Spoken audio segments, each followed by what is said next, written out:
um, suggesting alternatives and the like.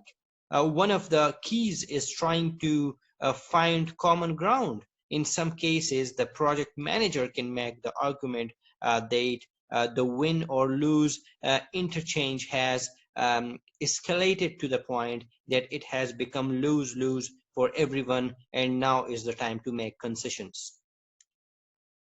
The second one is arbitrate the conflict. So the manager imposes a solution to conflict after listening to each party. The goal is not to decide which who wins, but to have the project win. In doing so, it is important to seek a solution that allows each party to save face. Otherwise, the decisions may provide only momentary relief. One project manager admits that she has for or he has had great success using a King Solomon approach to resolving conflict. So such confided she confided she announces a solution that neither party will like, and gives the opponents 2 hours to come up with a better solution they can both agree on. So control the conflict is the third one. Here, actually reducing the intensity of the conflict by smoothing or differences or interjecting humor is an effective strategy. If feelings are escalating, the manager can adjourn the interaction and hope cooler heads prevail the next day. So if the conflict continues to escalate, project assignments may need to be rearranged if possible, so that two parties don't have to work together. Accept it. Yeah, you have to accept the conflict. In some cases, the conflict will outline the life of the project, and though a distraction, it is one of the one the manager has to live with something. So eliminate the conflict is the last one. That is, sometimes the conflict has escalated to the point that it is no longer tolerable. In this case, the manager removes the members involved from the project. If there is a clear villain, then only he or she should be removed. If, as is often the case, both parties are at fault, then it would be wise, if possible, to eliminate both the individuals. The removal would give a clear signal to others on the team that this kind of behavior is unacceptable at all.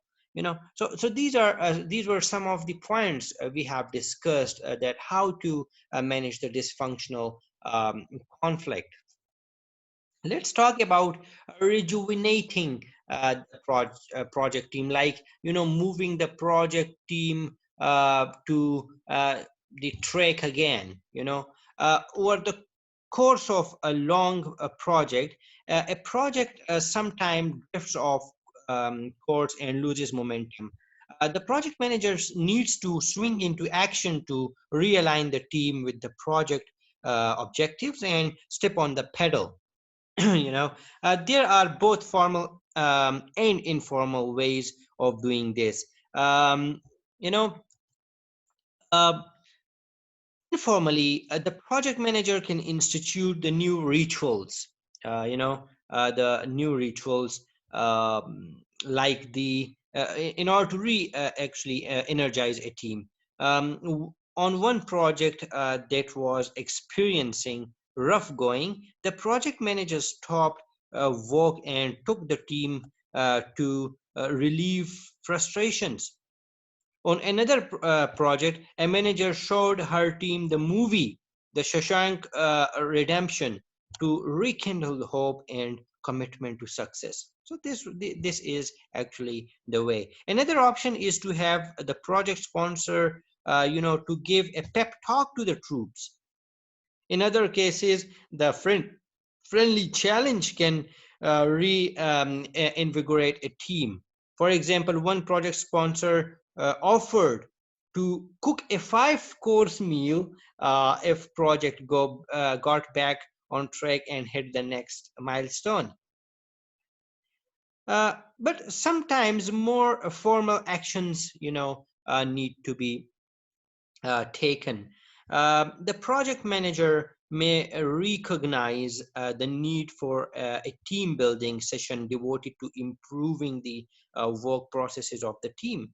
This meeting is particularly appropriate if she senses that the team is approaching a transition point in its development. The goal of such a session is to improve the project team's effectiveness through the better management of project demands and group processes.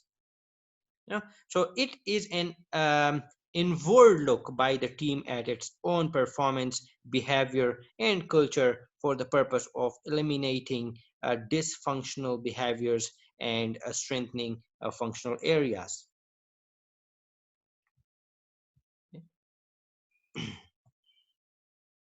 Okay, managing virtual project teams. So let's talk about managing the virtual project teams. The challenges are to develop trust and develop an effective patterns of communication. So how to develop the trust? You can develop the trust by exchange the social information, okay, or set clear roles for each team member of a project team, and how to develop the effective pattern of communication. So you can do it by different ways, like keep team members informed on how the overall project is going. Don't let team members vanish. Establish a code of conduct to avoid delays.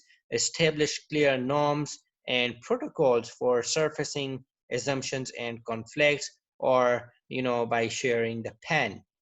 So these were some of the challenges, and I discussed and I told you how to deal with those particular challenges. This is the end of the lecture. In the next lecture, we will discuss some other important and interesting topic. Till then, thank you and bye bye.